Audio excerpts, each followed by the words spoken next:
Okay, UDC, let's start हाम्रो discussion है। So तपाईले जुन यो तीनटा न्यू सिरिज नेक्स्ट एपिसोड र नेक्स्ट एपिसोड नेपाल गर्नुभएको छ, यसमा जहाँसम्म मलाई लाग्छ यो लास्टको एउटा लाइन चाहिँ तपाईले टार्गेट कन्ट्री नेपाल राख्नु भएको छ। त्यो बाहेकको लागि चाहिँ तपाईको टार्गेट कन्ट्री चाहिँ सायद युएस हुन सक्छ है, किन बाइ डिफल्ट युनाइटेड स्टेट राखिरहेको भएर। अब तपाईको टार्गेट कन्ट्री चाहिँ पहिला कुन हो? टार्गेट कन्ट्री चाहिँ सर अब एक्चुअली अब युएसए नेपाल दुवै हो हैन भन्नाले अब मैले चाहिँ यो टपिक चुज किन गरेको भने अब अहिले लकडाउन पनि छ, मान्छेहरूले सिरिजहरू हेर्न थाल्छन् हैन, मुभिजहरू हेर्छन् हैन, अनि अब त्यसको अब कुनै कुनै मुभीहरूको चाहिँ एकदम राम्रो लागेछ, अब त्यसको पार्ट 2 आउँछ कि नै भनेर कतिले सर्च गरेर हुन्छन् नि त। अब मलाई नै मन पर्यो भने म सर्च गरेर हुन्छु हैन, अनि लकडाउनको बेलामा चाहिँ मान्छेहरूले हेरेर हुन्छन् अनि भनेर चाहिँ ट्राफिक बढी होला भनेर, अनि प्लस कन्टेन्ट पनि काइन्ड अफ लाइक भइरहने खालको कन्टेन्ट हो नि त। अब त्यसभित्र के लेख्न सकिन्छ त्यो त डिस्क्राइब सिरिज हेरेर वाउ गरेर गर्न सकिन्छ नि त। अनि त्यसमा मान्छेहरूले रिभ्यू पनि छोड्न सक्छन्, जस्तै कतिहरूले गरेकै छन्। अब नेटफ्लिक्सको सिरिजहरूको रिभ्यूहरू यताउति आइरहेको हुन्छ। अब जस्ट एउटा ब्लगमा पनि अब आफूले भन्न मन लागेको कुरा भन्यो भने त हैन होला भनेर। टार्गेट चाहिँ अब युएसए, नेपाल हैन, सबैकै, इन्डिया सबै। ओके, टार्गेट भनेको तपाईको वर्ल्ड वाइड भयो? काइन्ड अफ वर्ल्ड वाइडै भयो सर। ओके, त्यसपछि अब ठिक छ, आर्टिकल बनाउनु हुन्छ हैन, लेख्नु हुन्छ। यसको मोनेटाइजेसन चाहिँ कसरी सोच्नु भयो? त्यो मोनेटाइजेसनको तरिकै थाहा छैन सर मलाई, अब त्यही भएर सोचेको छैन। अब कसरी हुन्छ भनेरै थाहा भएन। अब त्यो अब यतिकै भनिन्छ गुगल एडसेन्सहरूमा राखेर यताउति गुगल एडसेन्स, अब त्यही त होला नि, गुगलले क्रल गर्छ, क्रल गरेपछि अब एडसेन्ससँग लिङ्क आफ्नो पेजको जोड दिएपछि अनि त्यही अब त्यही सिपिसी अनुसार चाहिँ पैसा आउने होला कि कसरी आउने होला। एक्चुअली मोनेटाइजेसनको प्रोसेस चाहिँ थाहा छैन कि सर मलाई, त्यही भएर। ठिक छ, एक्चुअली हामीले यो टपिक सकिसकेपछि मोनेटाइजेसनमा पनि अलिकति कुरा गरौँ न त्यसो भए। ओके, जस्तै अब तपाईँले डिस्कसनकै क्रममा तपाईँले भन्नुभयो भने यो लकडाउन अवधिभरि मान्छेले खोजिरहेको हुन्छ भनेर, लकडाउन सकेपछि चाहिँ के छ, खोज्ला त मान्छेहरूले? अभियसली खोज्ला नि सर हैन, किनभने चाहिँ अब नेटफ्लिक्स भनेको नेटफ्लिक्सले नयाँ कन्टेन्टहरू ल्याइरहन्छ हैन, उसले आफ्नो सेल्फ उ गरिरहन्छ हैन। हामीले भनेको त अब हाम्रोमा आएर मान्छेहरूले त्यो हेरेर कतै केही भन्न मन छ भने भन्ने काम न हो, आफूले ऊ पोस्ट गरिदिने काम मात्र हो हैन। अनि भनेको आफ्नो रिभ्यू पोस्ट गर्ने वा त्यसमा के हुन्छ पोस्ट गरिदिने काम न हो। अनि अब नेटफ्लिक्सले निकालिरहन्छ, बाँकीहरू अब पाइरेटेड साइटहरूमा पनि आइरहेको हुन्छ, जस्तै 1 2 3 मुभिजहरूमा पनि त्यस्तो मुभीहरू सबै राखिदिरहेको हुन्छन् हैन। अनि त्यही भएर चाहिँ अनि प्लस मान्छेहरूले हेर्छन् पनि, अनि टाइम पास न हो सर हैन। अब कुन एज ग्रुपलाई पनि फोकस गरिदिएको छ त्यो अनुसारको आर्टिकल हैन। सो तपाईको प्लानिङ अनुसार ओके ल ठिक छ भनेर भनौँ, तर यसमा तपाईले जस्तै एसइओ डिफिकल्टी जुन पठाउनु भएको छ त्यो त 78 85 भनेर पठाउनु भएको छ। र 78 85 भनेको त यो एकदमै र्याङ्किङ गर्न गाह्रो चाहिँ किवर्ड। हजुर, मैले पनि त्यो ख्याल चाहिँ गरेँ। सो यसमा तपाईलाई 2-3 वर्ष 5 वर्ष नै लाग्छ एउटै किसिमले मेहनत गरेर र्याङ्किङ गर्ने हो भने पनि है। सो त्यो पनि चाहिँ तपाईले ध्यान दिनुपर्छ। जस्तै ठिक छ, तपाईले ब्लगिङ गर्नुहुन्छ, नयाँ नयाँ भनौँ न कन्टेन्टहरू राख्नुहुन्छ, र पर्टिकुलर जुन यो यही दुईटा किवर्ड जुन तपाईले मलाई सेयर गर्नुभएको छ माथिको दुईटा, नेक्स्ट सिरिज र न्यू सिरिज र नेक्स्ट एपिसोड, यो दुईटा किवर्डमा चाहिँ र्याङ्किङ गर्न गाह्रो छ। तर यही रिलेटेड अरू किवर्डहरूमा त र्याङ्किङ गर्न सजिलो भइरहेको हुन्छ। इक्जाम्पलको लागि न्यू सिरिज अफ कुनै एउटा तपाईले सिरिजको नाम भन्नुहुन्छ भने न्यू सिरिज अफ महाभारत, अहिलेको लागि इक्जाम्पलको लागि, मलाई त्यस्तो म चाहिँ सिरिज हेर्दिनँ, सो त्यही भएर मलाई थाहा भएन, सो मैले त्यही भएर महाभारत भनिदिएँ। अथवा next episode of Mahabharat, so यो किवर्डहरू त मान्छेले थोरै सर्च गर्छन् नि त, यो किवर्डमा थोरै सर्च गर्छन् र यो किवर्डको डिफिकल्टी पनि कम हुन्छ। सो तपाईँले न्यू सिरिज या नेक्स्ट एपिसोडमा ऱ्याङ्किङ गर्न नसके पनि like new series of Ramayan, new series of Friends के छ है, जुन चाहिँ अहिले मैले चाहिँ नहेर्ने भएको र मलाई थाहा छैन। सो तपाईँले चाहिँ new series of next series of भनेर तपाईँले सोहरूको नाम हाल्नुभयो भने त्यो किवर्डमा चाहिँ डिफिकल्टी पनि कम हुन्छ र त्यो भनेको चाहिँ ट्रेन्डिङ पनि हुने भयो। मतलब नेक्स्ट एपिसोड आउने भनेको त पहिला एउटा एपिसोड 1 सकेपछि 2 आउँछ भन्ने बित्तिकै अब सेकेन्ड एपिसोड त तब बल्ल खोजिन्छ। सो त्यति बेला तपाईँले हाइप क्रिएट गर्न सक्नुभयो भने तिनीहरू किवर्डमा ऱ्याङ्किङ पनि भइन्छ र ट्राफिक पनि चाहिँ आउँछ। र यो प्लेटफर्ममा तपाईँले जस्तै एसइओ वाइज ऱ्याङ्किङ गर्न नसके पनि तपाईँले विभिन्न सोसियल नेटवर्किङ साइटहरूमा सेयर गरेर र लिङ्क बिल्डिङको थ्रुबाट चाहिँ तपाईँले ट्राफिक चाहिँ ल्याउन सक्नुहुनेछ है। र न्यू सिरिज भन्ने बित्तिकै त्यो भनेको के हो त, एकदमै जेनरल टर्म हो। सो जेनरल टर्म भन्ने बित्तिकै तपाईँले अब न्यू सिरिज अब के को न्यू सिरिज हो जे पनि चाहिँ राख्न मिल्ने हुन्छ है। तपाईँले जस्तै यो नेपाल पनि टार्गेट हो भने न्यू सिरिज या new episode of like comedy night with कपिलको नेपालमा पनि एउटा कपी गरेको छ नि Mundre. So like next episode of Mundre भनेर तपाईँले जस्तै त्यो किवर्डमा कम्पिटिसन पनि कम हुन्छ, सर्च भोल्युम पनि कम हुन्छ। तर एपिसोड 78 हेरेको मान्छेले एपिसोड 79 हेर्न खोज्दाखेरि उसले न्यू एपिसोड अफ मुन्द्रे भनेर खोजिरहेको हुन्छ। सो त्यति बेला तपाईँको वेबसाइट चाहिँ नम्बर 1 मा आउने चान्सेस चाहिँ हुन्छ। सो तपाईँले चाहिँ यो केसमा चाहिँ लङ टर्मको लागि काम गर्ने भन्दा पनि सर्ट टर्मको लागि चाहिँ धेरै काम हुन्छ। कुनै नयाँ सिरिज आउने बित्तिकै त्यो सिरिज आउने हल्ला खल्ला हुने बित्तिकै चाहिँ आर्टिकल लेखेर रातारात तपाईँले चाहिँ पोस्ट गर्नुपर्ने हुन्छ। यो केसमा तपाईँको यदि मानौँ यो न्यू सिरिज या न्यू एपिसोड रिलेटेड तपाईँले वेबसाइट क्रिएट गरेर यिनीहरू कन्टेन्ट हाल्ने भनेर सोच्नुभयो भने चाहिँ न्युज पेपर जस्तै भयो कि न्युज मिडिया जस्तै भयो, भोलि प्रिन्ट गर्नुपर्ने हुँदाखेरि रातभरि पनि मान्छेले त्यो कन्टेन्ट लेखेर न्युज पेपरको डिजाइन गरेर रातभरिमा प्रिन्टिङ पनि गर्ने र रातभरिमा डिस्ट्रिब्युट पनि गर्ने जुन गरिन्छ। सो तपाईँको केसमा पनि अब नयाँ एपिसोड एभ्री डे आजको भोलि नै आउने हो भने त आज एक एपिसोड सकिने बित्तिकै नेक्स्ट एपिसोडको लागि तपाईँले कन्टेन्ट लेखिहाल्नु पर्यो होइन, के हुन्छ होला भन्ने टाइपले। र विकली हो भने विकली एपिसोड हो भने चाहिँ तपाईँसँग 1 विक एटलिस्ट टाइम पाइराख्नुहुन्छ र डाइरेक्टली नेक्स्ट एपिसोड र न्यू सिरिज भन्ने वर्डमा चाहिँ एकदमै तपाईँले काम गरिरहनु भयो भने चाहिँ अभियसली यसमा पनि ऱ्याङ्किङ आइ नै हाल्छ, तर टाइम चाहिँ यसमा धेरै लाग्छ। र यसमा मोनिटाइजेसन भनेको चाहिँ नर्मली अहिले भनौँ न नाम सुन्नुभएको एडसेन्स भनेर सुन्नुभएको छ। सो एडसेन्सबाट पनि अर्निङ गर्न सक्नुहुन्छ र एफिलिएट मार्केटिङबाट पनि अर्निङ गर्न सक्नुहुनेछ। जस्तै कसैको नेटफ्लिक्स छैन भने नेटफ्लिक्सले पनि त नयाँ मेम्बरहरू जोइन गराउनको लागि एफिलिएट मार्केटिङ चाहिँ रन गरिरहेको हुनसक्छ। इफ गरिरहेको छ भने तपाईँले त्यो एफिलिएट लिङ्कको पनि प्रमोसन गर्न पाउनुहुनेछ र त्यो लिङ्कको प्रमोसन गरेको बापत यदि कोही चाहिँ साइन इन हुनुभयो या सब्सक्रिप्सन किन्यो भने त्यसको बापत चाहिँ उसले अब कमिसन चाहिँ यति उति भनेर अहिले भन्न सक्दैन, त्यो प्लेटफर्मले नै डिफाइन गर्ने हो। सो त्यो प्लेटफर्मले डिफाइन गर्ने भएको कारणले तपाईँले केही न केही एमाउन्ट चाहिँ अर्निङ गर्न सक्नुहुनेछ। त्यसपछि मैले रविनजीकोमा पनि आएँ। सो रविनजीले पनि गरिसक्नु भएको छ। सो रविनजीले उहाँले चाहिँ 2टा नेपाल टार्गेट गर्नुभएको छ र एउटा चाहिँ युएस टार्गेट गर्नुभएको छ।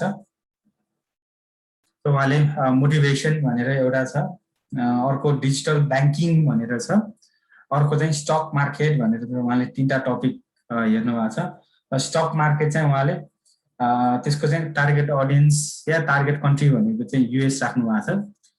त्यही भएर युएसमा स्टक मार्केट भनेर 22 1 10 100 1000 10 लाख 10 लाख भनेपछि 2.2 मिलियन या 2.24 मिलियन जनाले चाहिँ खोज्ने रहेछ र यसमा डिफिकल्टी पनि एकदमै हाई छ है। यो तपाईँले कमेन्टमा पनि देख्न सक्नुहुन्छ, रविनजीले पठाउनु भएको छ। सो मोटिभेसन, डिजिटल ब्याङ्किङ र स्टक मार्केट, सो तिनवटा उहाँले किवर्ड रिसर्च गर्नुभएको छ। So let's start with motivation. So Raviji, motivation बा चाहिँ तपाईँले के गर्ने चाहिँ सोच राख्नु भएको? मोटिभेसन भनेको चाहिँ अब जस्तो एक त एउटा सेल्फ मोटिभेसन, आफैलाई सेल्फ मोटिभेट गर्ने हिसाबले पनि हुन्छ हैन। अनि अर्को भनेको चाहिँ मोटिभेसन भनेको चाहिँ हाम्रो 11-12 देखि मास्टर्ससम्मको एउटा कोर्स बुकमा नि यो पढ्नुपर्ने विषय हो क्या। त्यही भएर यो स्टुडेन्टहरूको लागि चाहिँ एकदम सर्चको विषय हुन्छ जस्तो लाग्छ। भनेपछि मैले चाहिँ मोटिभेसन एज अ सब्जेक्ट चाहिँ मैले सुनेको चाहिँ छुइनँ है। ओके, सुन्न पाइयो। सो यसमा तपाईँले के लेख्नुहुन्छ, कस्तो कस्तो खालको कन्टेन्ट बनाउनुहुन्छ? यसमा अब कस्तो बनाउनु सोच्नु भएको छ? बनाउने नबनाउने, गर्ने नगर्ने भनेको त छँदैछ, तर अहिलेको लागि त तपाईँले मोटिभेसन चुज गर्नु भएको छ। त्यो निचमा चाहिँ तपाईँले के गर्ने विचार चाहिँ छ तपाईँको? त्यसमा चाहिँ जस्तो एउटा चाहिँ मोटिभेसन भने के हो, अनि अब त्यही अघि भने जस्तै सेल्फ मोटिभेसन भनेको आफैलाई कसरी मोटिभेट गर्ने। अनि अब जस्तो अफिसहरूमा चाहिँ आफ्नो कलिगलाई अथवा आफूभन्दा जो जुनियर छ उनीहरूलाई कसरी मोटिभेट गर्ने, त्यस्तो टाइपको आर्टिकलहरू, अनि अब मोटिभेटिङ टाइपको स्टोरीहरू, त्यस्तो कुराहरू राख्न सकिन्छ। यसमा चाहिँ म अझै के एड गर्छु भने यसमा मोटिभेसनमा चाहिँ कन्टेन्ट भन्दा पनि जस्तै तपाईँले एउटा स्टोरी भन्नुभयो होइन, स्टोरी मतलब कसैको स्टोरीले चाहिँ मान्छेलाई बढी टच हुन्छ। अर्को भनेको चाहिँ तपाईँको यो वर्ड भन्दा पनि भिजुअल या भिडियोले चाहिँ, या भिडियोमा जुन हामीले बोल्छौँ त्यो साउन्ड इफेक्ट र भिजुअल इफेक्टले पनि चाहिँ धेरै नै चाहिँ काम गरिरहेको हुन्छ है। सो यसमा तपाईँले भिडियो एज अ कन्टेन्ट चाहिँ भिडियो पनि चाहिँ बनाउन सक्नुहुनेछ। यो तपाईँको नेपाल नै टार्गेट हो भनेपछि यसमा तपाईँको मोनिटाइजेसनको लागि के छ सोच? त्यही त मोनिटाइजेसनको चाहिँ खासै हो त्यस्तो के छैन, कसरी गर्ने हो त्यो चाहिँ। ठिक छ, के अहिले तपाईँसँग केही आइडिया छ भने भन्नुहोस्, आइडिया छैन भने ठिक छ, हामी डिस्कसन गरौँला, केही छैन। यसमा खासै केही आइडिया छैन सर। ओके, त्यसपछि अब हामी नेक्स्ट टपिक हेरौँ। तपाईँ जस्तै डिजिटल ब्याङ्किङ भनेर छ। डिजिटल ब्याङ्किङमा चाहिँ सर्च भोल्युम चाहिँ 90 मात्रै छ होइन। नेपालको कन्टेक्स्टमा 90 भनेको पनि ठिकठाक त ठिकठाकै हो। सो डिजिटल मार्केटिङको चाहिँ कन्सेप्ट तपाईँले कहाँबाट ल्याउनु भयो? यसमा चाहिँ के गर्ने सोच राख्नु भएको छ? जस्तो डिजिटल ब्याङ्किङ भनेको चाहिँ अब जस्तो अहिले एकदम अब भनौँ न हाम्रो निडै भइसक्यो। जस्तो अब हामी डिजिटल ब्याङ्किङ भित्र चाहिँ सबै पर्यो क्या। जस्तो मोबाइल ब्याङ्किङ, इन्टरनेट ब्याङ्किङ, अनि हामीले जुन यो कनेक्ट आइपिएसहरू गर्छौँ यो सबै नै अब डिजिटल ब्याङ्किङ पनि एकदम धेरै छ। अनि अब कतिपय मान्छेहरूलाई चाहिँ अब त्यही इन्टरनेट ब्याङ्किङ कसरी युज गर्ने अथवा मोबाइल ब्याङ्किङ कसरी युज गर्ने अथवा तिनीहरू भने के हो, त्यसको फाइदा के हुन्छ, त्यो कुराहरू थाहा नहुन सक्छ। त्यही कुराहरूको बारेमा इन्फर्मेसन दिएर भनौँ न न्युबीहरूलाई या भनौँ नयाँ मान्छेहरूलाई चाहिँ हेल्प गर्ने भनौँ न, त्यो भयो। अनि कुनै ब्याङ्कले अथवा कुनै कसैले अब त्यो नयाँ प्रडक्टहरू लन्च गरेछ त्यस्तो टाइपको भने, जस्तो अब अस्ति न हाम्रो त्यो क्युआर स्क्यान गर्ने एकदम फेमस चलिरहेछ फोन पे, त्यस्तो कुराहरूको बारेमा। हजुर, फोन पे क्युआर कोडहरू त्यो स्क्यान गर्ने त्यो चलिरहेछ, तिनीहरूको बारेमा पनि नयाँ प्रडक्टहरू त्यस्तो आयो भने त्यसको बारेमा नि दिने भयो। प्लस अब त्यसको रिगार्डिङ केही लज रुल्स त्यस्तो कुराहरू छ भने। ठिक छ। त्यसपछि अब स्टक मार्केट युएसमा चाहिँ सायद अब नगर्दा पनि होला जस्तो लाग्यो है। एक त 90 डिफिकल्टी छ, मतलब यसमा त अब ऱ्याङ्किङ कहिले हो। किनभने यसमा धेरैजना पनि लागि पर्छन्। सर अनि यो सर्च भोल्युम चाहिँ के आधारमा डिफाइन गर्छ? कस्तो डेली हो कि मन्थली हो कि मन्थली इयरली हो कि कस्तो हुन्छ? Monthly monthly. सर्च भोल्युम भनेको चाहिँ मन्थली हुन्छ जहिले पनि। सो मन्थली एभरेजमा है, जस्तै यो अहिले जुन महिना चलिरहेको छ, सो मे महिनामा कति सर्च भोल्युम भएको भन्ने चाहिँ देखाएको होइन है। सो हरेक प्लेटफर्मले के गर्छ, कुनै एउटा टाइम पिरियड लिन्छ, जस्तै 1 वर्ष 2 वर्ष 3 वर्ष होइन, कसैले 5 वर्ष पनि लिन्छ। सो त्यो जति टाइम पिरियड लिएको छ त्यो टाइम पिरियडमा मानौँ 1 वर्षको उदाहरण लिउँ अहिलेको लागि सजिलो हुन्छ। सो लास्ट 1 वर्षभित्रमा हरेक महिना कुनै न कुनै नम्बरमा चाहिँ सर्च भएकै होला। कुनै बेलामा जस्तै 500 सर्च, कुनै बेलामा 200 सर्च, कुनै बेलामा 800 सर्च। त्यो सबै सर्चहरूको चाहिँ मिन निकालेको, अथवा हामी भन्छौँ एभरेज, जस्तै टोटल सर्च बाई 12 महिना बाई 12 गर्दाखेरि चाहिँ जुन हाम्रो यो अहिले मैले खोलिराखेकोमा 1300 भनेर आएको छ। सो 1300 जना भनेको चाहिँ एभरेजमा 1 महिनामा 1300 जनाले चाहिँ मान्छेले चाहिँ खोज्छन्। र त्यो भनेको अब 1300 भन्दा अलिकति कम पनि हुनसक्छ, अलिकति बढी पनि हुनसक्छ। यो भनेको चाहिँ एभरेज पर मन्थ 1 महिनामा कतिजनाले खोजिरहेको छ भनेको। कतिजनाले भन्नाले फेरि एकैजनाले 2 पल्ट पनि खोजेको हुनसक्छ है। अब यहाँ चाहिँ कति पल्ट खोज्यो भनौँ, कतिजना भन्नु कति पल्ट खोजिएको चाहिँ कुरा हो। सो यो 1300 पल्ट चाहिँ खोजिँदो रहेछ। तपाईँको केसमा स्टक मार्केटिङमा 2.24 मिलियन सर्च हो। लगभग एभ्री डे नै 100K को एभरेजमा सर्च भइरहेको छ। प्लस यसमा चाहिँ सर्च कम्पिटिसन पनि 90 छ, या यसको डिफिकल्टी 90 छ भने चाहिँ यसमा ऱ्याङ्किङ गर्न हामीलाई धेरै नै गाह्रो चाहिँ पर्ने छ। ओके, अब डिजिटल मार्केटिङमा अलिकति जोड्छु। सो डिजिटल मार्केटिङमा जुन तपाईँले भन्नुभयो भने कनेक्ट आइपिएस, त्यस्तै गरेर अनलाइन पेमेन्ट जस्तै ई सेवा, खल्ती, मोरू होइन, इनेट पे थुप्रै छ। सो तिनीहरूले तपाईँले के गर्न सक्छ त एडभर्टिजमेन्ट दिन सक्छ। मेबी यो मोनिटाइजेसन पार्टसम्म एकछिन पछि आउँछ है, त्यसो एकैछिन पछि आउँछु। सो तपाईँले अब यसरी तपाईँले जस्तै रबिनजीले जस्तै युडिसीले पनि मल्टिपल डाइरेक्सनलमा पहिला खोज्नुहोस्, अनि हरेक टपिकमा तपाईँले एकछिन सोच्नुहोस् कि मैले यसमा के गर्न सक्छु होला, के गर्छु होला। गर्न जरुरी छैन, अहिलेको लागि चाहिँ सोच्न जरुरी छ है। सो अहिले चाहिँ तपाईँले सोच्ने कि जस्तै नेक्स्ट एपिसोड त हामीले अलिकति डिस्कस गऱ्यौँ नेक्स्ट सिरिज टपिकमा, त्यस्तै गरेर डिफ्रेन्ट टपिकहरूमा पनि पहिला तपाईँले के गर्नुहोस् त ब्रेन स्ट्रमिङ गर्नुहोस्, डिफ्रेन्ट खोज्नुहोस् होइन। अनि त्यसमा चाहिँ तपाईँले के गर्न सक्छु होला, यसभित्र चाहिँ मैले कस्तो खालको आर्टिकल लेख्न सक्छु होला, त्यसभित्र मैले कस्तो खालको आर्टिकल लेख्न सक्छु, र त्यो चाहिँ कसलाई फाइदा हुन्छ त्यो आर्टिकलले। हामीले ब्लगिङ गर्दैछौँ, कन्टेन्ट लेख्दैछौँ, त्यो ऱ्याङ्किङ गर्दैछौँ किनभने कोही न कोही व्यक्तिलाई त्यो रिलेटेड प्रब्लमहरू पर्दाखेरि चाहिँ हामीले त्यसको लागि चाहिँ सोल्युसन दिने हो, या सोल्युसन दिनको लागि चाहिँ हामीले खोलेको हो है। सो हामीले त्यो कारणले वेबसाइट खोल्छौँ। जब एक्चुअली तपाईँको जस्तै निच, जस्तै मानौँ मोटिभेसन होस् या डिजिटल मार्केटिङ होस् या न्युज सिरिज होस्, कुनै पनि तपाईँको एउटा लगभग यो गर्दाखेरि चाहिँ ठिक छ भनेर लागिसकेपछि बल्ल नेम चिपमा गएर खोज्ने हो। सो मैले यहाँ नेम चिपमा गएर अनलाइन ब्याङ्किङ भनेर खोजेँ भने त अभियसली पाउँदिनँ, या डिजिटल ब्याङ्किङ भनेर खोज्यो भने त अभियसली पाउँदिनँ, किनभने यो भनेको प्लेन इङ्ग्लिस हो, digital banking. So plain English हो।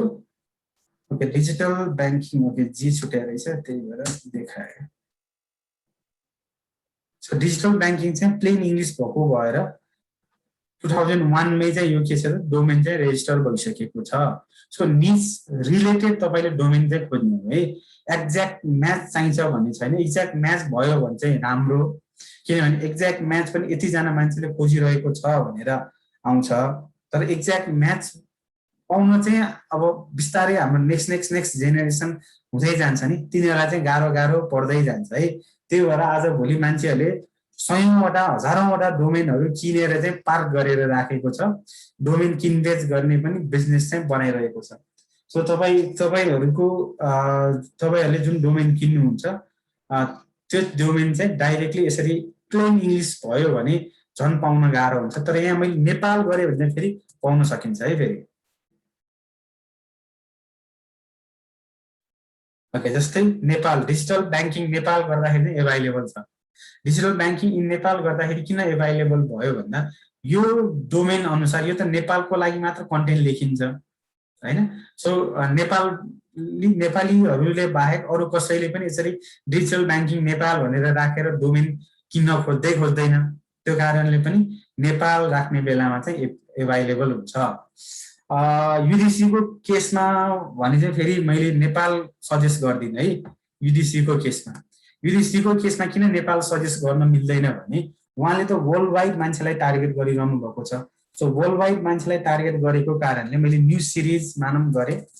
So let's see new series available छ कि छैन, मलाई त हुँदैन थाहा छ, but still next episode Nepal चाहिँ फेरि एभाइलेबल हुन्छ है, किनभने त्यो नेपाल टाइप गर्ने बित्तिकै एभाइलेबल हुने चान्सेस एकदमै धेरै हाई हुन्छ। Okay, new series .com। So new series .com चाहिँ तपाईँले किन्नु पर्यो भने 17-18 लाख 20 लाख रुपियाँ तिरेर चाहिँ किन्न पाइन्छ। प्रिमियममा एभाइलेबल छ, तर बेसिकमा चाहिँ एभाइलेबल छैन। बेसिक भनेको $8.88 भनेको बेसिक प्राइस हो है। तपाईँको डोमेनको प्राइस भनेको जम्मा खासमा $8.88 या $9 हो। तर यो प्रिमियम भएको कारणले चाहिँ तपाईँलाई यो डोमेन किन्नु पर्यो भने 17,460 रुपियाँ लाग्छ। यो चाहिँ न्यू सिरिज भनेर कसैले डोमेन किनेर राख्यो, तर त्यो डोमेन चाहिँ उसले बेच्न पनि राखेको छ। किनेर बेच्न राखेको भयो। हजुर सर मैले बिचमा रोकेँ सर। त्यो अब जस्तै उबर सजेस्टमै हामीले चेक गऱ्यौँ नि होइन सर, त्यसमा अब हाम्रो सर्च भोल्युम पनि 0 भएको होइन, सपोज कुनै न कुनै त वर्ड होला नि होइन, अनि डिफिकल्टी पनि थोरै भएको भयो भने चाहिँ हामीले त्यसलाई युज गरेर त इजिली माथि ल्याउन सकिन्छ होला नि भनेको। अब तर फेरि त्यसलाई चाहिँ त्यो किवर्डलाई पपुलर बनाउनु चाहिँ आफूले काम गर्ने हो। अब त्यो किवर्ड चाहिँ मेरो किवर्ड भयो, त्यसको लागि चाहिँ मैले काम गर्नुपर्ने भयो। ओके, पहिला यस्तो भयो है। अब सर्च भोल्युम छैन मतलब तपाईँ बाहेक अरू कसैले खोजिरहेको छैन, त्यही भएर 0 आयो। अर्को भनेको सर्च भोल्युम छँदै छैन भनेको चाहिँ होइन है। 0 मतलब सर्च भोल्युम छँदै छैन भनेको पनि अर्थ होइन। जस्तै मानौँ यो हामीले एभरेज भनेका छौँ, जस्तै एभरेजमा मानौँ हरेक महिनामा मान्छेले एक पल्ट या दुई पल्ट या पाँच पल्ट मात्र खोज्दो रहेछ। तर एभरेज निकाल्ने बेला त 1 वर्षको मिन निकालिन्छ। अब 1 वर्षको मिन निकाल्ने बेलामा मानौँ 5 आइदियो होइन, हरेक महिना 5 चोटि मात्र खोजिने भएको कारणले 5 आइदियो एभरेजमा। अब यो कुनै पनि प्लेटफर्मले 10 भन्दा कमको सर्च भोल्युम नै देखाउँदैन भनेपछि 10 भन्दा कममा पनि त खोजिरहेको चाहिँ हुन सक्छ। र अर्को कतिपय किवर्डहरू चाहिँ फ्युचर किवर्ड भन्छौँ हामी। सो फ्युचर किवर्ड भनेको चाहिँ जस्तै इक्जाम्पलको लागि अब वर्ल्ड कप 2022 मा हुँदैछ भने मान्छेले वर्ल्ड कप 2022 त अवश्य पनि खोज्छन् नि। आजको डेटमा चाहिँ त्यो सर्च भोल्युम 0 होला, तर फ्युचरमा खोज्छ भनेर थाहा छ भने हामीले वर्ल्ड कप 2022 भनेर किवर्डमा चाहिँ काम गर्न सक्छौँ। र अर्को जुन तपाईँले भन्नुभयो अहिले सर्च भोल्युम छैन, हामीले सर्च भोल्युम त हामीले त्यसको पपुलारिटी क्रिएट गरेर सर्च भोल्युम बढाउन सक्छौँ नि त, या सक्छौँ होला भनेर जुन क्वेसन गर्नुभयो नि, त्यसलाई चाहिँ हामीले के भन्छौँ भन्दाखेरि ब्रान्ड किवर्ड भन्छौँ। या ब्रान्ड तपाईँको जस्तै अब मानौँ पसलको नाम, जस्तै मानौँ इलायन्स डिजिटल मिडिया भनौँ। अब इलायन्स भनेर त मान्छेले त खोजिरहेको छैन होला, तर इलायन्स भन्ने वर्डलाई त के गर्नु पर्यो त हामीले ब्रान्ड बनाउनु पर्यो। जस्तै कोका कोला, सुरुमा कोका कोला भनेर कसैले खोजेको होला त छैन। त्यो कम्पनीको नामै कोका कोला भएको कारणले अब कोका कोला या कोक भनेर चाहिँ मान्छेको अगाडि धेरै पपुलर बनाउनु पर्यो। तपाईँले भने जस्तै यदि कसैले सर्च गरिरहेको छैन भने चाहिँ त्यो वर्डलाई आइदर हामीले एकदमै पपुलर बनाइदिनु पर्यो जसबाट चाहिँ मान्छेले खोज्न थालोस्। अब त्यसको लागि चाहिँ अलिकति गाह्रो पर्छ है। अब हामीले ब्लगिङ गर्न लागेको भए चाहिँ गाह्रो पर्छ होइन। तपाईँको ब्लगिङ होइन, यो तपाईँको आफ्नै कम्पनी नै हो भने त बाई हुक अर क्रुक तपाईँलाई त्यो गर्नै पर्ने हुन्छ, त्यति बेला त गरिन्छ पनि होइन। हामी आफैले पनि आफ्नो प्रोफाइलतिर त्यो कम्पनीको नामहरू राख्छौँ, त्यस्तै गरेर सिभीहरू बनाउँछौँ, त्यो कम्पनीको नाम राख्छौँ। कुनै पनि ठाउँमा जस्तै तपाईँले प्रोफाइल क्रिएट गर्नुहुन्छ त्यो कम्पनीको नाम राख्नुहुन्छ। सो त्यो कारणले चाहिँ हामीले त्यसरी यदि ब्रान्ड किवर्ड हो भने चाहिँ पपुलर बनाउन सक्छौँ र बनाउनु पनि पर्छ। तर एकदमै जेनरल वर्ड हो, त्यो चाहिँ तपाईँको ब्रान्डसँग डाइरेक्टली लिङ्क छैन भने चाहिँ त्यस्तोमा चाहिँ ब्रान्ड किवर्ड बनाउनु चाहिँ गाह्रो पर्छ। ओके सर ओके सो जस्तै मैले newseries.com गरेँ यो एभाइलेबल छैन सो newseries.com को ठाउँमा अब मैले चाहे अगाडि चाहे पछाडि कुनै न कुनै वर्ड युज गरेर न्यू सिरिज भनौँ विश्वको कुरा भइरहेको छ त मैले वर्ल्ड टाइप गरिदिएँ ओके जस्तै न्यू सिरिज वर्ल्ड टाइप गर्दाखेरि यो डोमेन एभाइलेबल छ यो डोमेन ठिक छ कि ठिक छैन चेक गर्ने यो होइन कि यो एभाइलेबल हुने बित्तिकै किनिहाल्नुपर्छ भन्ने छैन यो कतैतिर नोट डाउन गरेर राख्ने त्यस्तै गरी न्यू सिरिजमा के हुन सक्छ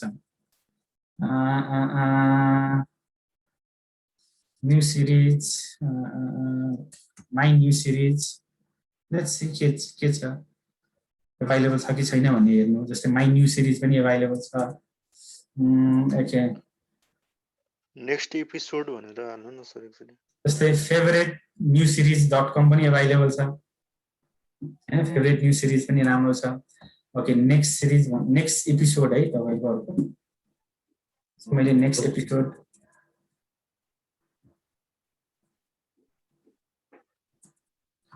ओके नेक्स्ट episode.com एभाइलेबल छ कि छैन हेरौँ सो टेकन सो यो चाहिँ अलरेडी कसैले लिइसकेको छ या कसैले पार गरिराखेको छ जसले चाहिँ बेच्नलाई भनेर चाहिँ राखेको छैन त्यही भएर मेक अफर भनेर आएको यो डोमेन नेक्स्ट एपिसोड चाहिँ अलरेडी कसैले लिइसकेको छ एपिसोडको ठाउँमा एपिसोड्स गरिदिउँ न के हुन्छ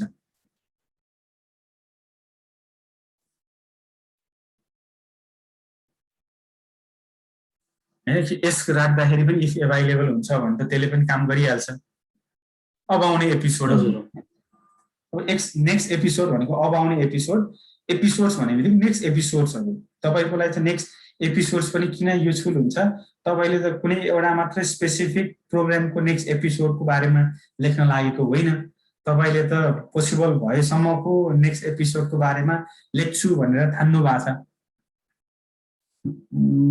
नेट स्लो हुन थाल्यो के हो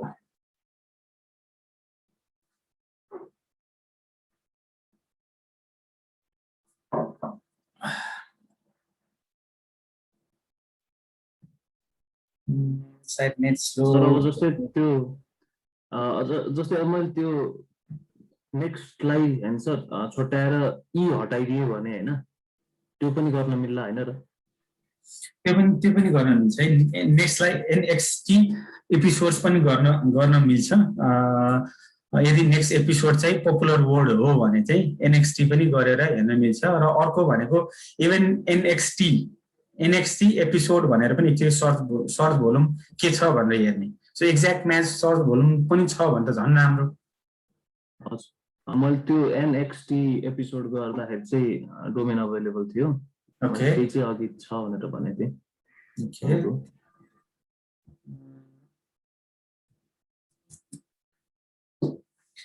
सो एनएक्सटी एपिसोड गर्दाखेरि एभाइलेबल छ हैन यो पनि तपाईले गर्न सक्ने भयो एउटा चाहिँ तपाईले यो चाहिँ चेक गर्नु कि एनएक्सटी गरेर एपिसोड गर्दाखेरि चाहिँ सर्च भोल्युम छ कि छैन चाहिँ ट्राई गर्नुस् मेबी आज चाहिँ तपाईले चेक गर्न सक्नुहुन्न ठिकै छ आज हाम्रो अलरेडी 3टा रिसर्च हामीले गरि नै सकेको भएर भोलि चेक गर्न सक्नुहुनेछ सो नेक्स्टको ठाउँमा एनएक्सटी पनि गर्न चाहिँ सक्नुहुनेछ है र हामीले यो डोमेन फाइनल गरिरहेका छैनौँ अहिले हामीले ब्रेनस्टर्मिङ गरिरहेछौँ है किनभने आज हामीले एकैचोटि ल यो यसमा काम गर्छु भनेर हाम फाल्नु भयो डोमेन पनि किन्यौँ र काम अलिकति गर्दै बोर लाग्न थाल्यो यो डोमेन भने चाहिँ फेरि सर म अर्को ट्राई गर्छु भनेर भन्ने होइन एउटा एटलिस्ट क्लियर भिजन राख्ने कि मैले किन यो नेक्स्ट एपिसोड डोमेन लिएर यो नेक्स्ट एपिसोडहरुको बारेमा मैले लेख्दैछु भन्ने कुरा पहिला कन्फर्म गर्ने र कन्फर्म भइसकेपछि बल्ल डोमेन किन्ने हो अहिले त हामी ब्रेनस्टर्मिङमा छौँ पहिला तपाईलाई मैले डिजिटल मार्केटिङको बारेमा चारैतिरको बारेमा अलिअलि भए पनि इन्फर्मेसन दिए ताकि तपाईले मल्टिपल डाइरेक्सनलमा चाहिँ सोचेर यो ब्लगिङको लागि चाहिँ डोमेन या टपिक चाहिँ सेलेक्ट गरोस् भनेर है नत्र त ल निज भनेको यो हो डोमेन सेलेक्ट गर्नुस् भन्यो तपाईको डोमेन किन्यो ल अब यसमा सुरु गर्नु भनेर पनि हामीले गर्न सक्छौं तर तपाईको आफ्नो क्लियर भिजनबाट स्टार्ट गर्नुभयो भने चाहिँ यो डोमेन चाहिँ लङ टर्म रूपमा पनि चल्छ ओके नेक्स्ट एनएक्सटी न्यू सिरिजको ठाउँमा मैले नेक्स्ट सिरिज गर्दाखेरि चाहिँ एभाइलेबल छ कि छैन? सर हामीले यो वेबसाइटै बनाउनु पर्ने हो कि ब्लग स्पटबाट नै काम गर्न सक्छौँ? हामी वेबसाइट नै बनाउँछौँ। काम त हामीले ब्लग स्पटबाट पनि गर्न सक्थ्यौँ, तर त्यो ब्लग स्पट चाहिँ आजकल त्यति धेरै ऱ्याङ्किङ चाहिँ भइरहेको हुँदैन कि इन कम्पेरिजन टु .com। अहिले यति धेरै कम्पिटिसन छ कि हामीले यो ब्लग स्पट या wordpress.org-हरू को सब डोमेन लिएर काम गर्न चाहिँ धेरै नै गाह्रो छ। त्यो कारणले हामीले .com नै हामी किन्छौँ। बेसिक प्याकेज र बेसिक होस्टिङबाट हामी स्टार्ट गर्ने हो। सो त्यो चाहिँ हामीले प्याकेजमै इन्क्लुड गरेका छौँ, डोन्ट वरी है, बेसिकवाला। सो जस्तै नेक्स्ट सिरिज अलरेडी प्रिमियममा छ भने मेबी एनएक्सटी सिरिज गर्दाखेरि चाहिँ के छ त त्यो पनि त चेक गरौँ। यदि तपाईँले एनएक्सटी नै गर्ने सोच बनाउनु भएको छ भने एनएक्सटी सिरिज पनि एभाइलेबल छ। सो यसरी तपाईँले डोमेन रिसर्च गर्ने चाहिँ विभिन्न वेबाट गर्ने, जुन एउटा तपाईँले नेक्स्ट भन्नुभयो। अब नेक्स्ट सिरिज या अब यहाँ मैले अरू कुनै वर्डहरू जस्तै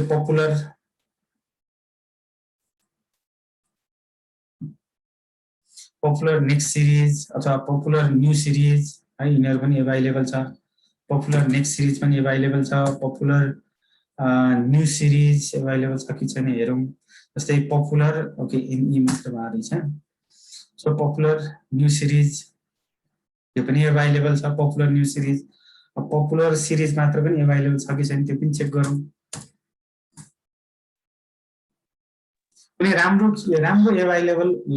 एभाइलेबल हुने बित्तिकै चाहिँ कतैतिर चाहिँ नोट डाउन गरेर चाहिँ राखिहाल्ने है, चाहे डिजिटल फर्मेटमा होस् अर तपाईँले ट्रेडिसनली लेखेर होस्, कतैतिर चाहिँ रेकर्ड चाहिँ मेन्टेन गरिहाल्ने। त्यो सेम कुरा तपाईँले टाइम एन्ड अगेन खोज्नु पर्दैन।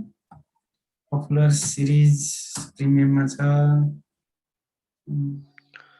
सर हामीले अघि सर्च गर्दाखेरि जस्तो नेपाल टार्गेट अथवा युएसए टार्गेट भनेर त्यसरी हेऱ्यौँ नि, त्यो सर्च डिफिकल्टी त्यो एसटी हो भन्नुस् त। त्यसलाई हामीले ग्लोबल प्लेटफर्म अथवा त्यो कुनै देश नभएर त्यो न्युट्रल अथवा ग्लोबल प्लेटफर्ममा त्यसरी हेर्न चाहिँ मिल्दैन? यस्तो हो, हामीले कुन टुल युज गरिराखेका छौँ त्यो टुलले चाहिँ कसरी चाहिँ हामीलाई रिजल्ट दिन्छ भन्ने कुरा हो है। जस्तै सर्च भोल्युम चाहिँ हेर्न मिल्छ world wide, search volume world wide हामीले हेर्न मिल्छ, तर डिफिकल्टी भनेको चाहिँ तपाईँलाई वर्ल्ड वाइड कम्पिटिसन हुने बेलामा चाहिँ कन्ट्री स्पेसिफिक भएरै चाहिँ तपाईँको ऱ्याङ्किङ भइदिन्छ क्या। त्यही भएर चाहिँ हामीलाई कन्ट्री स्पेसिफिक नै चाहियो। वर्ल्ड वाइड जस्तै मानौँ एसइओ डिफिकल्टी कति हो भनेर हामीलाई काम छैन। हामीलाई कुन कन्ट्रीमा चाहिँ टार्गेट गरेर ऱ्याङ्किङ गर्नुपर्ने छ, त्यही कन्ट्रीमा चाहिँ डिफिकल्टी कति छ भन्ने कुरा चाहिँ थाहा पाउनु जरुरी छ। तब हामीले त्यो प्लेटफर्ममा या त्यो कन्ट्रीमा चाहिँ कतिको मेहनत गर्यो भने चाहिँ ऱ्याङ्किङ हुन्छ, कतिको चाहिँ मेहनत गर्नुपर्छ भन्ने कुरा थाहा हुन्छ। वर्ल्ड वाइड सर्च भनौँ टोटलमा चाहिँ हेर्न मिलिहाल्छ, तर टोटलमा चाहिँ सर्च डिफिकल्टी एभरेजमा कसैले निकालिदिए तापनि त्यो चाहिँ काम छैन। जस्तै अब नेपालको कन्टेक्स्टमा हेर्ने हो भने नेपालको कन्टेक्स्टमा तपाईँले गर्नुभएको डिजिटल ब्याङ्किङको डिफिकल्टी 21 छ। अब युएस गर्नुभयो भने सायद डिजिटल ब्याङ्किङको भनौँ न 80-89 चाहिँ डिफिकल्टी होला, तर एभरेज लियो भने कति हुन्छ त 40 हुन्छ। सो तपाईँलाई लाग्छ कि 40 मात्रै हो डिफिकल्टी, मैले त सजिलै त्यसमा त 1 वर्ष म बरु मेहनत गरिदिन्छु, ऱ्याङ्किङ युएसमा म गरिहाल्छु नि भनेर सोचेर काम गर्नुभयो भने पनि त्यो इफोर्टले चाहिँ पुग्दैन, किनभने युएसको त एक्चुअल डिफिकल्टी त इक्जाम्पलको लागि 90 हो। सो त्यो कारणले कन्ट्री स्पेसिफिक डिफिकल्टी चाहिँ एसइओ डिफिकल्टी या किवर्ड डिफिकल्टी चाहिँ हामीलाई चाहिन्छ नै, तर सर्च भोल्युमको केसमा चाहिँ हामीले वर्ल्ड वाइड सर्च भोल्युम कति छ भनेर थाहा पाउन चाहिँ सक्छौँ र हामीले पेड टुल नै युज गरेर हेर्छौँ र पेड टुल युज गरेरै थाहा पाउँछौँ है त्यो कुरा। सो हामीले पेड टुलको रूपमा चाहिँ हामीले एएचआरएफएस युज गर्छौँ। एकैचोटि यो पेड टुलमा लिएर गयो भने चाहिँ तपाईँलाई झन् गाह्रो पर्छ भने मैले पहिला उबर सजेस्टबाट चाहिँ स्टार्ट गरेको हो। सो उबर सजेस्टमा तपाईँलाई धेरै डिटेल आउँदैन, थोरै डिटेल आउँछ। सो थोरै डिटेलको बारेमा तपाईँलाई बुझे पुग्यो। अब यहाँ तपाईँले यो एचआरएफ पेडवाला हेर्नुभयो भने यो म तपाईहरुलाई फेरि पछि पनि सिकाउँछु है step by step don't worry.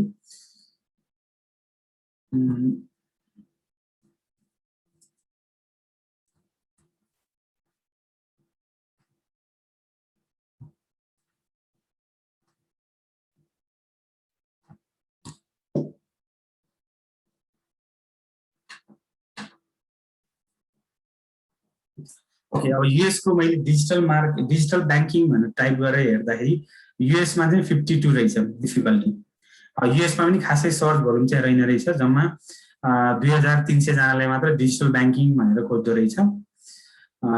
अर्को भनेको जस्तै यो भनेको चाहिँ वर्ल्ड वाइड ग्लोबल भोल्युम भनेर यहाँ छ। ग्लोबल भोल्युम भनेको चाहिँ वर्ल्ड वाइड।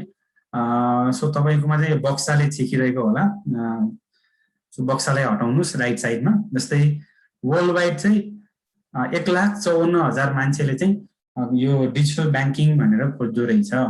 त्यसमध्ये सबैभन्दा धेरै खोज्ने कन्ट्री भनेको चाहिँ इटली रहेछ। सो इटलीमा चाहिँ यदि तपाईले र्याङ्किङ इटलीमा गर्न सक्नुभयो भने चाहिँ एकदमै राम्रो।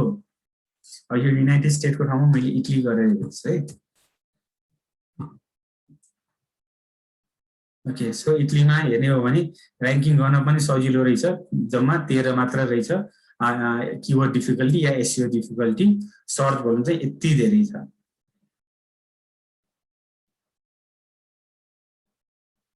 सो यो इटलीको मात्र भयो, यो चाहिँ वर्ल्ड वाइड चाहिँ यति सर्च भोल्युम हुन्छ। सो डिफिकल्टी हेर्नुस् त, अघि युएस को हेर्दाखेरि 52 थियो, नेपालको हेर्दाखेरि 21 थियो, इटलीमा हेर्दाखेरि जम्मा 13 छ। र यहाँ जस्तै अब यो प्लेटफर्ममा अरु पनि थुप्रै इन्फर्मेसनहरु दिएको छ। जस्तै यहाँ अर्ग्यानिकली क्लिक कतिवटामा हुन्छ त 96% चाहिँ अर्ग्यानिकली नै क्लिक हुन्छ। पेड क्लिक हेर्नुस् त 0। जस्तै मानौं डिजिटल बैंकिङ कीवर्डमा कुनै अरु मान्छेले एड रन गर्यो, मानौं एनआईसी एसियाले एड रन गर्यो भने पनि मान्छेले चाहिँ त्यो एनआईसी एसियाको एडमा चाहिँ क्लिक नगरिकन अर्ग्यानिकमै क्लिक गर्ने रहेछ। सो त्यो कुराहरु पनि हामीले यो इन्फर्मेसन चाहिँ यहाँ ग्यादर गर्न सक्छौं। सर्च भोल्युम पनि यहाँ 2017 देखिको नै डाटा छ। हुन त 2015 सेप्टेम्बर देखिको हामीसँग यहाँ डाटा छ, तर सेप्टेम्बर तिर चाहिँ एकदमै सर्च भोल्युम कम होला है, डाटा चाहिँ छ। जस्तै सेप्टेम्बर 2015 मा 445 जनाले चाहिँ खोजेको रहेछ भने सबैभन्दा धेरै डिसेम्बर 20 मा चाहिँ 1,74,000 जनाले खोजेको रहेछ।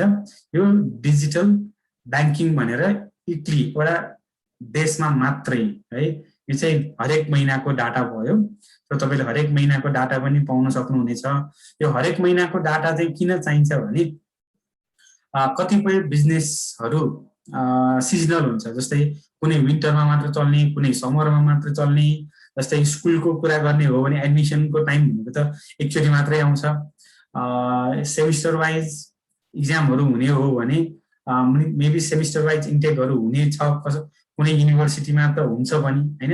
त्यो केसमा त्यहाँ सेमिस्टर वाइज चाहिँ सर्च भोल्युमहरु भइरहेको हुन्छ। विन्टर क्लोथको लागि मान्छेहरुले जस्तै विन्टर आउन लागेको बेलामा र विन्टरमा चाहिँ धेरै सर्च भोल्युम हुन्छ। समरको लुगाको लागि समरको टाइममा, रेनकोटको लागि पानी पर्ने सिजनमा केही दिन अगाडि या पानी पर्ने सिजनमा चाहिँ मान्छेहरुले धेरै रेनकोट खोजिरहेको हुन्छ। सो यो चाहिँ एभ्री मन्थ कति सर्च भोल्युम छ त्यो पनि हेर्न मिल्छ। क्लिक केमा गर्दै रहेछ, पेजमा क्लिक गर्दै रहेछ कि एडमा क्लिक गर्दै रहेछ, त्यो पनि चाहिँ हामीले हेर्न मिल्छ। ओके, यो प्लेटफर्ममा चाहिँ हामी पछि फेरि आउँछौं है। यो प्लेटफर्म चाहिन्छ हामीलाई, हामी यो प्लेटफर्म युज पनि गर्छौं, तर एकैचोटी यो प्लेटफर्ममा चाहिँ जम्प गराउन मैले चाहिन। ओके, सो कसरी चाहिँ हामीले यो नेम चिपमा आफ्नो डोमेन खोज्ने भन्ने कुरा पनि थाहा भयो। र भनौं न तपाईले निज खोज्दाखेरि पनि के आइडिया कसरी चाहिँ खोज्नुपर्छ, त्यसमा के लेख्नुपर्छ भन्ने कुरा पनि अलिकति आइडिया भयो हैन।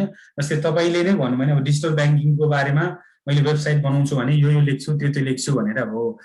यो कुरा चाहिँ तपाई चाहिँ मेन्टली चाहिँ क्लियर हुन जरुरी छ है। अब त्यसपछि चाहिँ अब हामी मोनेटाइजेसनको अलिकति कुरा गर्छौं। त्यसो भए हामीसँग 1 मिनेट भन्दा लेस टाइम बाँकी छ। अब हामीले वेबसाइटहरुलाई कसरी मोनेटाइजेसन गर्न सकिन्छ भन्ने विषयमा चाहिँ म अब नेक्स्ट सेसनमा लिएर जान्छु। सो यसलाई मैले एन्ड गरिदिएँ।